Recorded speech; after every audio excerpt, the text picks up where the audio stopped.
दोस्तों, एक गरीब किसान के पास एक बत्तख और एक मुर्गी थी। बत्तख हर दिन कई अंडे देती थी, लेकिन मुर्गी कुछ भी नहीं देती थी और रोना शुरू कर देती थी।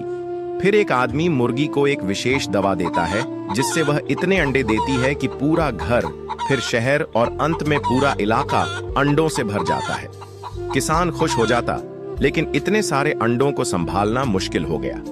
अंत में वह मुर्गी को अंडा विरोधी दवा देता है और मुर्गी फिर से रोने लगती है, क्योंकि आप वीडियो देखते हैं लेकिन चैनल को सब्सक्राइब नहीं करते हैं।